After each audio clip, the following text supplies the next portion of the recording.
Chapitre 17. Le jeudi d'avant Pâques, le jour.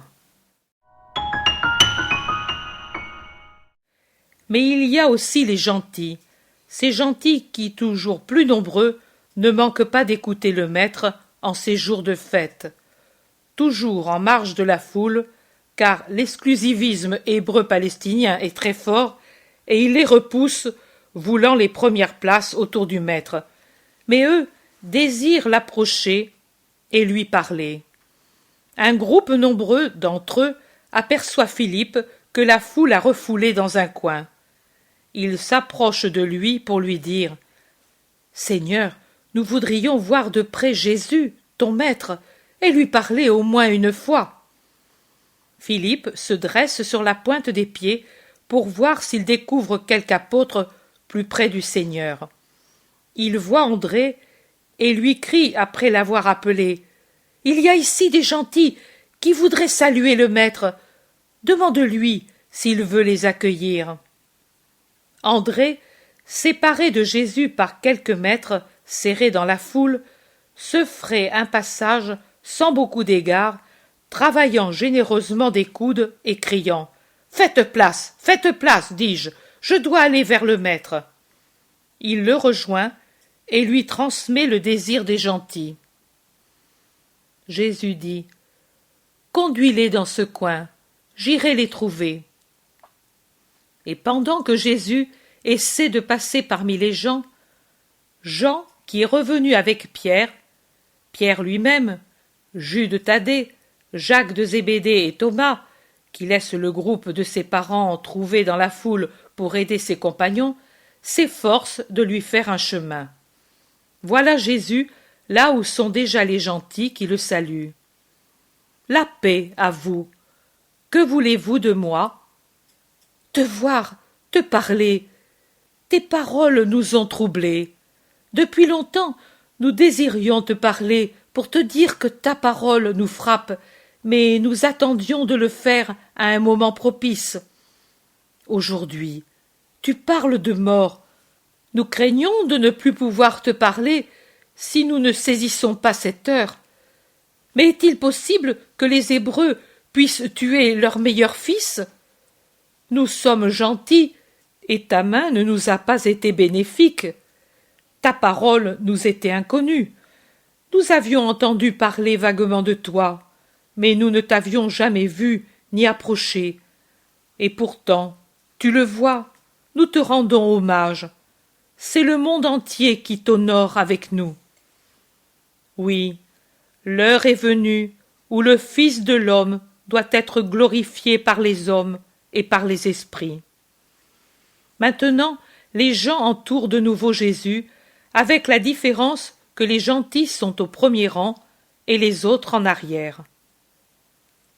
Mais alors, si c'est l'heure de ta glorification, tu ne mourras pas comme tu dis ou comme nous avons compris, car ce n'est pas être glorifié de mourir de cette façon. Comment pourras-tu réunir le monde sous ton sceptre si tu meurs avant de l'avoir fait ? Si ton bras s'immobilise dans la mort, comment pourras-tu triompher et rassembler les peuples ? C'est en mourant que je donne la vie. En mourant, j'édifie. En mourant, je crée le peuple nouveau. C'est dans le sacrifice que l'on a la victoire. En vérité, je vous dis que si le grain de froment tombé sur la terre ne meurt pas, il reste infécond. Mais si au contraire il meurt, voilà qu'il produit beaucoup de fruits. Celui qui aime sa vie la perdra. Celui qui est sa vie en ce monde la sauvera pour la vie éternelle. Moi, ensuite, j'ai le devoir de mourir pour donner cette vie éternelle à tous ceux qui me suivent pour servir la vérité. Que celui qui veut me servir vienne. La place n'est pas limitée dans mon royaume à tel ou tel peuple. Quiconque veut me servir, qu'il vienne à moi et me suive. Et où je serai, sera aussi mon serviteur.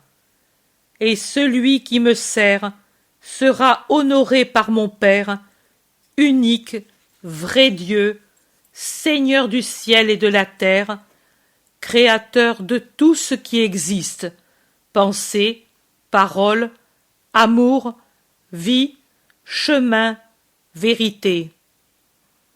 Père, Fils, Esprit Saint, un en étant train, train tout en étant unique, seul, vrai Dieu. Mais maintenant, mon âme est troublée. Et que dirais-je? Je dirais peut-être, Père, sauve-moi de cette heure? Non, parce que je suis venu pour cela, pour arriver à cette heure. Et alors je dirai, Père, glorifie ton nom. Jésus ouvre les bras en croix, une croix pourpre contre la blancheur des marbres du portique. Il lève son visage en s'offrant, en priant, en montant avec son âme vers le Père. Et une voix, plus forte que le tonnerre, immatérielle, en ce sens qu'elle ne ressemble à aucune voix d'homme, mais très sensible à toutes les oreilles, emplit le ciel serein de la magnifique journée d'avril, et elle vibre, plus puissante que l'accord d'un orgue géant, d'une très belle tonalité, et elle proclame « Et moi, je l'ai glorifié, et je le glorifierai encore. » Les gens ont eu peur.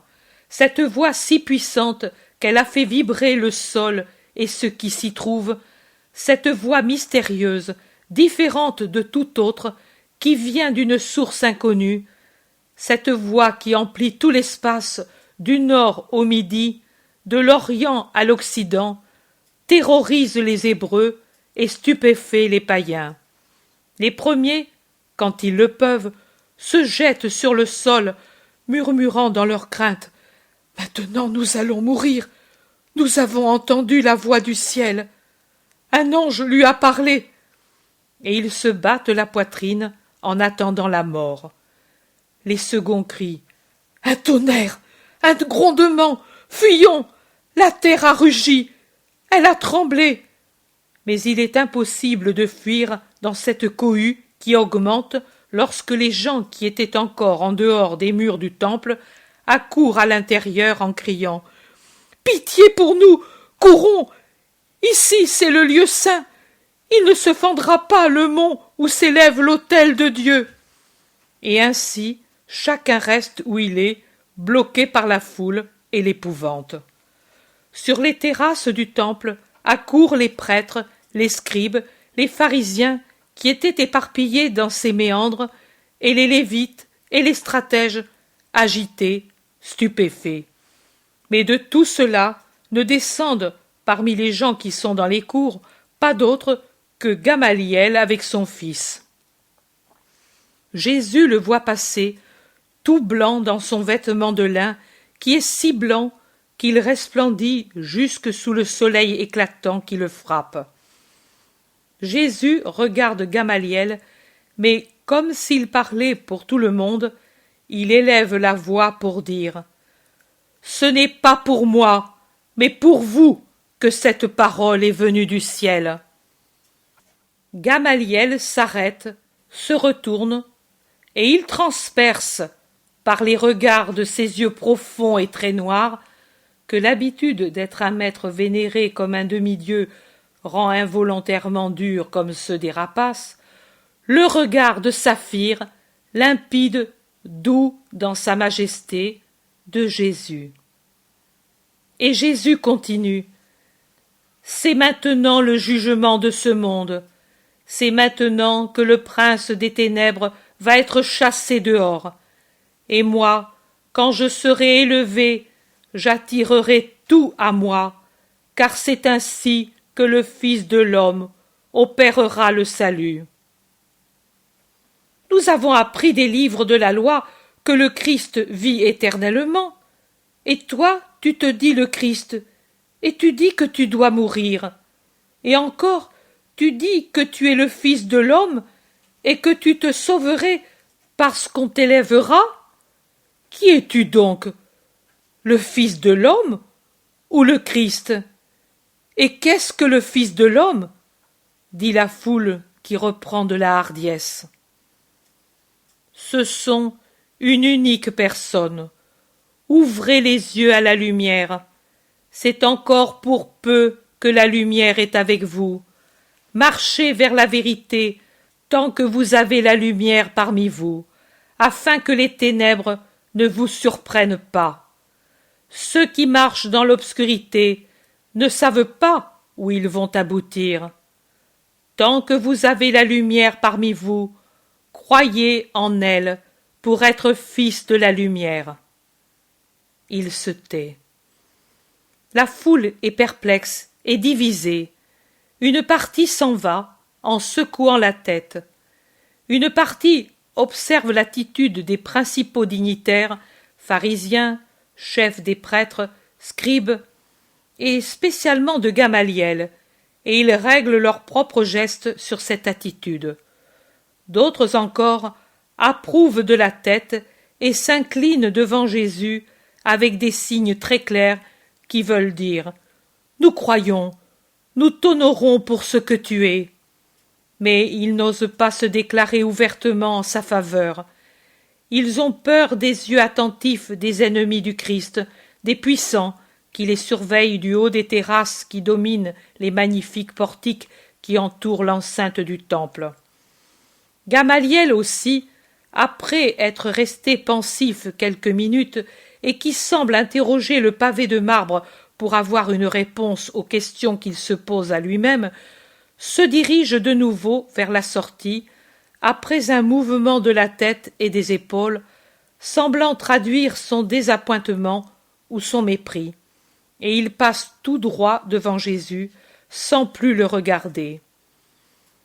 Jésus, de son côté, le regarde avec compassion, et il élève de nouveau la voix avec force.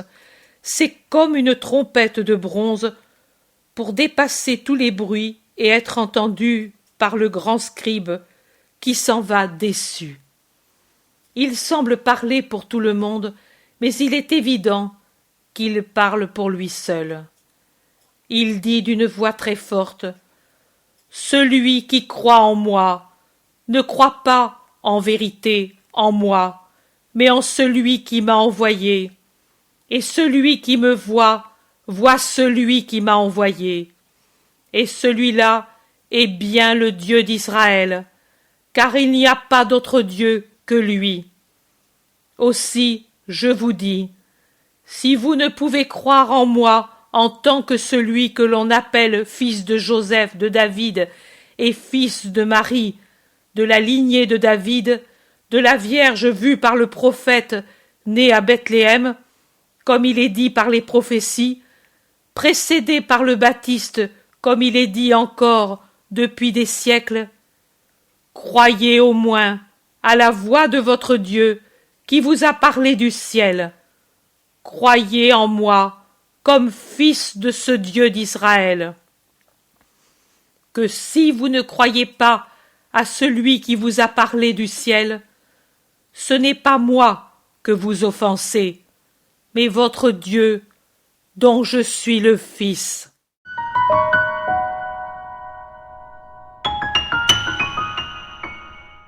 L'intérêt pour les écrits de Maria Valtorta ne cesse de grandir. Et les fruits récoltés, vocation, conversion, sont immenses. Visionnaire de la vie du Christ, de la conception de Marie jusqu'au début de l'Église, sa description des personnages, de leur psychologie, la précision des lieux où ils évoluent, des coutumes et mœurs de l'époque, est proprement sidérante et à ce jour inégalée.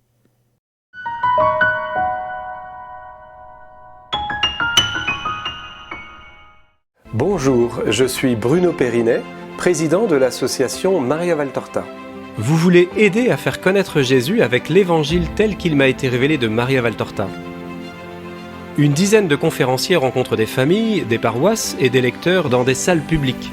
Le budget annuel de ces 200 conférences dans toute la France est de 27 000 €. Participez à ce projet national. Faites un don défiscalisable à l'association Maria Valtorta. Il vous sera délivré un reçu fiscal vous permettant d'obtenir une réduction d'impôt de 66%. www.associationmariavaltorta.fr